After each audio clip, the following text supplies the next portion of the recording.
भारतीय किसी नौकरी से ना, सरकारी नौकरी से अगर आपको 3 लाख की सैलरी चाहिए और फॉरेन में पोस्टिंग चाहिए ना, तो ये जॉब आपके लिए सबसे बेस्ट है। क्या है post? SO in MEA, assistant section officer in MEA. आज हम इसके बारे में बात करेंगे, इसकी एलिजिबिलिटी क्राइटेरिया के बारे में बात करेंगे, बाकी डिटेल्स बातें करेंगे। मेरा नाम है आकाश मदेसिया और मैंने सीजीएल, सीएचएसएल, एमटीएस और रेलवे, यूपीएससी, सीडीएस ऐसे 10 से ज्यादा रिटर्न क्लियर किए हुए एग्जाम। ठीक है, सीजीएल 2022 में भी फाइनल रिजल्ट में मेरा नाम देख सकते हैं आप।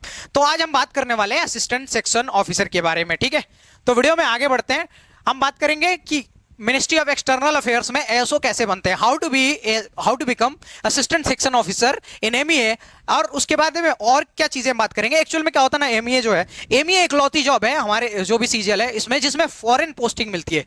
फॉरेन पोस्टिंग मतलब कि विदेश जाके आपको काम करने का मौका मिलता है। जैसे अगर आप करियर में ना 3 साल के बाद एलिजिबल हो जाते हो कि आप फॉरेन पोस्टिंग के लिए अप्लाई करो। अगर आप चाहो तो लाइफ टाइम दिल्ली रह सकते हो या फॉरेन में जाते हो। फॉरेन में जाने के बाद ना सैलरी ऑन एन एवरेज 2,80,000 के अप्रोक्सीमेट सैलरी है, क्योंकि फॉरेन में जाने के बाद आपका खर्चा भी उस हिसाब से होता है, तो इसलिए आपको सैलरी सरकार इतनी ज्यादा देती है, पर आप उसमें बचत तो कर ही सकते हो ना। ठीक है, यहां से हमेशा ज्यादा वहां पे सैलरी रहेगी। अगर हम बात करें कि वीडियो में क्या पूरी बात करने वाले हैं, तो आप ध्यान से देखो। हम बात करने वाले हैं कौन से एग्जाम से आप यहां तक जाते हो, एलिजिबिलिटी क्राइटेरिया, पावर्स क्या क्या है इसके पास, और सैलरी क्या है, जॉब प्रोफाइल क्या है, और प्रमोशंस कैसे होते हैं। ठीक है, प्रमोशन के बारे में भी हम बात करेंगे। इसमें प्रमोशनल एक्सपेक्ट बहुत जरूरी है। अगर आप सीजीएल का प्रेफरेंस फॉर्म भरने के लिए वीडियो देख रहे हो तो वो जानना जरूरी है कि करियर पाथ क्या है आगे। ठीक है, अगर एग्जाम प्रोसेस की बात की जाए तो आप एसएससी के थ्रू एसओ इन एमईए बन सकते हो, assistant section officer in MEA. बहुत हाई कट ऑफ जाती है, अगर टॉप के 300-400 में आ गए तो आपको ये रैंक मिलेगी, ये वाली पोस्ट मिलेगी, नहीं तो बहुत कम चांस है। इसकी प्रॉपर दिल्ली पोस्टिंग होती है, इसकी हुई, एसओ इन सीएसएस हुई। ठीक है, तो एग्जाम पैटर्न क्या है देखो। एग्जाम पैटर्न में सिंपल है, टियर 1 आपको क्वालिफाई करना है, जीएस, रीजनिंग और इंग्लिश, 25-25 क्वेश्चन, 50 नंबर के। अगर यूआर से हो तो 140 नंबर ले आओ, नॉर्मलाइज्ड, आपका प्री क्लियर हो जाएगा। एक वो भी अगर 10,000 के अराउंड पोस्ट है तो, अगर कम हुई तो थोड़ा कट ऑफ ज्यादा, और ज्यादा हुई तो कट ऑफ थोड़ा कम, ये वेरी कर सकता है। प्री हो गया।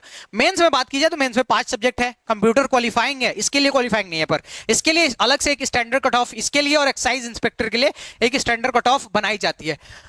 अगर इसके बात की जाए कि कौन कौन से इसमें सब्जेक्ट हैं, तो 90 नंबर की मैथ मेंस में, 90 नंबर का रीजनिंग और 135 नंबर की इंग्लिश। इंग्लिश सबसे ज्यादा वेटेज कैरी करती है, इसलिए नोवेल आपको पढ़ना चाहिए, क्योंकि कॉम्प्रिहेंशन वाला सब 15 क्वेश्चन आता है जो 45 नंबर के अप्रोक्स का है। अगर बात की जाए जीएस 75 नंबर की आती है। जीएस तो मान लो कुछ कहा नहीं जा सकता है, लेकिन मैथ, रीजनिंग और इंग्लिश के नंबर पूरे के पूरे गेन किए जा सकते हैं। ठीक है, टियर 2 में आपको टाइपिंग भी देना होता है। टाइपिंग आपको, टाइपिंग पिछली बार जो सीपीटी हुआ था इसमें ना सीपीटी पोस्ट है एक्चुअल में, तो टाइपिंग का भी स्टैंडर्ड हाई रहता है और उसका भी स्टैंडर्ड कंप्यूटर में एक अलग स्कोर बनता है। तो ठीक है, तो टाइपिंग स्टैंडर्ड में अगर आप बात की जाए तो टाइपिंग यही आपका 7% के अराउंड, 5%, यूआर से हो तो 5%, ओबीसी से हो तो 7% का एरर अलाउड होता है।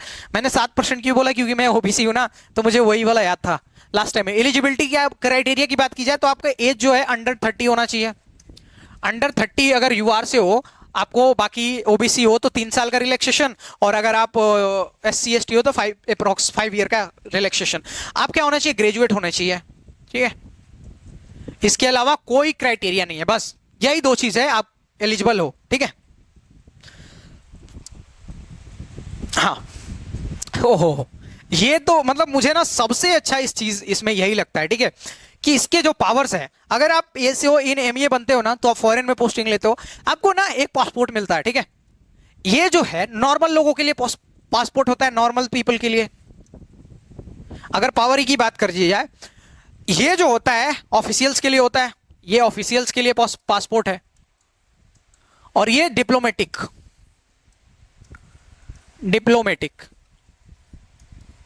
ठीक है, ये डिप्लोमेटिक पासपोर्ट है। ये पासपोर्ट हर आदमी को अलॉट हो सकता है, जो भी आम आदमी है। ये वाला पासपोर्ट ना, जब आप एसओ इन एमईए होते हो तो ये वाला पासपोर्ट होता है, और जब एयरपोर्ट या कहीं ट्रेवल करते हो ना, तो जब ये पासपोर्ट आप दिखाते हो ना, तो एंट्री वाला आपकी चेकिंग नहीं करता, आपको कभी लाइन में नहीं लगाता, साइड से आपको स्पेशल एंट्री देता है, ऑफिसर्स एंट्री। ठीक है, तो जब ये वाला पासपोर्ट गेन करोगे ना, जब एसओ इन एमईए आओगे ना, तो जो तुमको पावर मिलेगी ना, तो ये पासपोर्ट आपकी पावर बता देगा। कहीं भी अगर ये आपके पास ये वाला पावर है ना, ये पासपोर्ट है, तो लोग आपकी इज्जत करेंगे भाई, एकदम इस पोस्ट में इतनी पावर है। ठीक है, तो ये बात याद रखना कि आपको एक पासपोर्ट मिल जाता है, ऑफिशियल पासपोर्ट होता है, जो भी सरकारी नौकरी वाले लोग होते हैं, सर हर आदमी नहीं, जो फॉरेन मिनिस्ट्री में है वो यूज करता है, सबको ये नहीं मिलता। ओके, फिर ये डिप्लोमेटिक पासपोर्ट होता है जो राजनेता या जॉइंट सेक्रेटरी वगैरह यूज करते हैं। ठीक है, तो पावर से आपको इतना ही पता चल गया कि आप जब जो एसओ इन एमईए हो जाओगे तो आपको कहीं सिक्योरिटी चेक में एयरपोर्ट पे लगने की जरूरत नहीं है। समझो ना कि सलमान खान, क्या नाम थे, शाहरुख खान का कहाँ कपड़ा उतरवाया गया था, कहीं तो कपड़ा उतरवाया गया था ना, वो मेरे को याद नहीं एक्चुअल में। पर अगर आप वो एसओ इन एमईए होते ना तो उनका कपड़ा कभी कोई उतरवा नहीं सकता, ना उनको कोई चेक कर सकता, उनकी एंट्री स्पेशल होती। तो इसीलिए देखो वो हैं अपने में शाहरुख खान, पर देखो उनको भी नंगा कर दिया गया, ठीक है। तो अगर एसओ इन एमईए हो तो आपको कोई नंगा नहीं कर सकता, आप स्पेशल एंट्री से एंट्री लोगे, ठीक है। चलो, तो पावर की बात तो नहीं की जाए इस पोस्ट के बारे में, तो आप समझ लो ना कि ऐसे ना, जब पोस्ट के बारे में आप डिटेल पढ़ोगे तो आप देखोगे ना कि ये जो पोस्ट है आपको एकदम लग्जरियस लाइफ प्रोवाइड करती है। आप इतने बड़े बड़े लोगों से, डिप्लोमेट से मिलते हो ना, कई बार मैंने एसओएन एमईए की इमेजेस देखी हैं तो बड़े बड़े लीडर्स से मिलते हैं, ठीक है। आप खुद ही एक बार इसके बारे में पता करना, ये बहुत ही, जितनी भी सीजीएल में पोस्ट है ना उसमें सबसे ज्यादा ग्लोरीफाइंग जॉब यही है, क्योंकि आप इतने बड़े बड़े लोगों से मिलते हो। फॉरेन में पोस्टिंग हो सकती है, लंदन वगैरह भी जा सकते हो, हाँ, पर पहले लंदन नहीं जाते, ठीक है, पहले छोटी मोटी कंट्री भेजते हैं, अफगानिस्तान पाकिस्तान टाइप, ठीक है। तो अब पता नहीं अफगानिस्तान में अपने बंदे हैं कि नहीं है, पर बाकी कंट्रीज में भेजा जाता है, पहले पहले छोटी कंट्री में, फिर आपको बड़ी कंट्रीज में अलॉट किया जाएगा, ठीक है। तो पावर की बात हो गई। अगर बात किया जाए जो ये जॉब प्रोफाइल है कि देखो भाई पावर वॉर तो ठीक है, पर हमको वहां बैठ के करना क्या होगा, तो सिंपल सा काम है। पहली बात तो देखो नोटिंग ड्राफ्टिंग बहुत ज्यादा होती है। नोटिंग क्या होता है कि जैसे आपका कोई ऑफिसर है, ठीक है, कोई आपसे बड़ा ऑफिसर, हेड ऑफिसर, ठीक है, तो जो बड़ा ऑफिसर है आपको जो चीज आपको बोलता है बातें, ठीक है, आपको उसकी नोटिंग करनी होती है, नोट करके होना होता है, और फिर उसको ड्राफ्ट बना के रखना होता है। ड्राफ्टिंग का मतलब डाटा कलेक्ट करके रखना होता है, जो भी चीजें बोली गई, ठीक है। फिर आपको अलग डिपार्टमेंट से जो मैसेजेस आते हैं उसके रिप्लाई करने होते हैं, ठीक है। अगर वहां पे हो तो आप ही वहां के लीडर हो, तो अलग जगह पे आपको क्या करना होता है, मैसेजेस का रिप्लाई करना होता है। अगर बात की जाए, जो वही बोला था मैंने, मिनिस्ट्रीज और डिपार्टमेंट को आपको रिप्लाई करना होता है, आपको हेड ऑफिस से आपको कोऑर्डिनेशन बना के रखना होता है, जो फॉरेन मिनिस्ट्री की हेड ऑफिस है उससे आपको कोऑर्डिनेशन बना के करना होता है। तो 9 to 5 जॉब है, अच्छी जॉब है, बहुत ज्यादा वर्कलोड नहीं है, आराम से कर सकते हो, ठीक है। तो नोटिंग ड्राफ्टिंग का काम है, जब ऑफिसर आएगा तो आपको ये काम करना होगा, बाकी रिप्लाईज वगैरह। अगर इसकी बात की जाए तो ग्रुप बी की पोस्ट है, और इसकी अगर सैलरी की बात की जाए तो इस टाइम पे जो है एक्स सिटी में सैलरी जो है 75,000 के अप्रोक्स है, ठीक है। और अगर बात की जाए तो आपका गवर्नमेंट कंट्रीब्यूशन 6 के आसपास होता है, प्लस आप गवर्नमेंट, ये आपका कंट्रीब्यूशन है जो एनपीएस में होता है, और गवर्नमेंट कंट्रीब्यूशन 8,000 के अप्रोक्स, ठीक है, 8K के अप्रोक्स। तो जो बनता है 8 से 14 90,000 के अप्रोक्स में, 90K के अप्रोक्स में बनता है। इसको हम कह सकते हैं 90 to 85K to 90K x city में, ठीक है, ये एक्स सिटी में है, ओके, ये एक्स सिटी में है, ये ध्यान रखना, ओके। तो एक्स सिटी में 85 के अप्रोक्स मान सकते हो। पर अगर फॉरेन में पोस्टिंग लिया, आपके पास ऑप्शन है फॉरेन में पोस्टिंग लो या इंडिया में पोस्टिंग लो। अगर फॉरेन में पोस्टिंग तुम लेते हो भाई, तो यही सैलरी ना 2,80,000 रुपए एवरेज सैलरी है। जो मिनिमम सैलरी है शायद 2,30,000 या 40,000 है, पर जो मैक्सिमम सैलरी है वो 4 लाख के अप्रोक्सीमेट है। तो ठीक है, तो मैंने एवरेज पता किया, तो एवरेज जो सैलरी है 2,80,000 है। और मान लो कितना भी महंगा शहर है तो कितना खर्चा कर दोगे, 1 लाख खर्चा कर दोगे। और दूसरी बात कि अगर फॉरेन में पोस्टिंग लेते हो ना, तो तुम्हारे बच्चे वहां के कहीं भी कॉलेज में या स्कूल्स में फ्री ऑफ कॉस्ट पढ़ सकते हैं, गवर्नमेंट के कॉस्ट पे। किसके? गवर्नमेंट के कॉस्ट पे। ये सबसे बड़ी बात है, इसीलिए तो एसओएनएमईए को इतना चूज किया जाता है। क्यों चूज किया जाता है? इसी के वजह से, समझे? तो अगर और दूसरा देख लो, प्रमोशन क्या है, तो आप बन सकते हो 5 से 6 साल में एग्जाम के थ्रू। एक डिपार्टमेंटल एग्जाम होता है, उसके थ्रू बन सकते हो सेक्शन ऑफिसर। डिपार्टमेंटल एग्जाम 5 से 6 साल में आप एलिजिबल हो जाते हो कि आप 2 डिपार्टमेंटल एग्जाम और आप सिलेक्शन ले लो यहाँ पे सेक्शन ऑफिसर के पोस्ट में। पर अगर आप डिपार्टमेंटल एग्जाम नहीं क्लियर कर पाते तो आपको यहीं पहुंचने में 12 साल लग जाते हैं, ठीक है, यहीं पहुंचने में 12 साल लग जाते हैं। पर अगर डिपार्टमेंटल एग्जाम क्लियर कर लिया और आगे भी डिपार्टमेंटल एग्जाम जो हुए क्लियर करते गए तो बहुत फास्ट प्रमोशन है। पर अगर नहीं कर पाए तो 12 साल यहीं लग गए, 8 साल यहां लग जाएंगे और 8 साल यहां, मतलब आप यहां तक पहुंच सकते हो डेप्यूटी सेक्रेटरी तक। और भी थे, ठीक है, ज्वाइंट क्या था, अंडर सेक्रेटरी, ज्वाइंट सेक्रेटरी, ठीक है। पर मुझे नहीं, यहां पे क्या था, अंडर सेक्रेटरी था, डायरेक्टर था और ज्वाइंट सेक्रेटरी ऐसे करके था।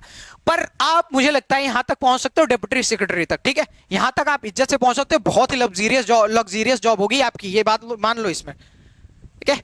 तो प्रमोशन एक्सपेक्ट, ठीक है, अगर आप क्लियर करते हो डिपार्टमेंटल एग्जाम तो 5 से 6 साल में सेक्शन ऑफिसर बहुत बड़ी पोस्ट होती है, ओके। अगर नहीं कर पाते तो 12 साल, 12 8 20 8 28 तक यहां तक पहुंचोगे, यहीं रिटायर हो जाओगे, ठीक है। तो इसमें हमने पूरी इंफॉर्मेशन दे दी। अगर आप प्रेफरेंस फॉर्म भर रहे हो तो एक चीज ध्यान देना कि आपको अगर फॉरेन पोस्टिंग लेनी है तो उस चीज का भी ध्यान देना कि मतलब हाँ क्या ही ध्यान देना है, अगर फॉरेन पोस्टिंग लेनी है तो 3 साल में भर के हो जाओगे, अगर नहीं भी लेना है तो आप दिल्ली में ही परमानेंट रह सकते हो पूरी लाइफ टाइम तक। याद रखना कि ध्यान देना कि लाइफ टाइम दिल्ली में रह जाओगे या तो फॉरेन पोस्टिंग होगी। अगर आप चैनल पे पहली बार आए हो तो हम देखो 60 के 60 पोस्ट है, और प्रेफरेंस फॉर्म जब भरते हैं ना बच्चों को बहुत कंफ्यूजन होता है। तो देखो यार, तुम 3-4 साल लगा के मेहनत करके सिलेक्शन लेते हो, प्रेफरेंस के लिए 5-6 घंटे की वीडियो और सारी देख लो, 60 हो के 60 हो, और उसमें फिर अपने ऐप पे जाके चूज करो। ओके, तो अगर आप चैनल पे पहली बार आए हो तो सब्सक्राइब कर लो, क्योंकि सारी की सारी चीजें यहाँ प्रोवाइड कर दी जाएंगी। अगर आपको कंप्लीट चीजें पढ़नी है, अगर आप पहली बार देख रहे हो वीडियो, अगर आपको अब तैयारी करना चाहते हो इससे मोटिवेट होके, तो मैथ का कोर्स हमारा फ्री ऑफ कॉस्ट यूट्यूब पे अपलोड है। लोग क्या करते हैं ना, पॉपुलर होने के बाद हाइड करते हैं, हम लोग वैसा नहीं करते। पूरी की पूरी जो सिलेबस है पूरा का पूरा आपको ना एकदम अपडेटेड कंटेंट में अवेलेबल है हमारे प्लेलिस्ट में। जीएस अपलोडेड है, जिन्होंने सिविल सर्विस का मेंस लिखा हुआ है, ठीक है, मेंस लिखा हुआ है, तो मेंस लिखने का अवसर इनको मिल चुका है, तो सोचो कितना अच्छा होगा कि जीएस प्री का क्वालिफाई कर पा रहे हैं सिविल सर्विसेज का। ठीक है, अगर चैनल पे पहली बार आए हो तो सब्सक्राइब कर लो और टेलीग्राम चैनल ज्वाइन कर लो, जहां पे सारी पीडीएफ और लेटेस्ट अपडेट प्रोवाइड कर दी जाती है। अब तक देख रहे हो तो थैंक यू सो मच।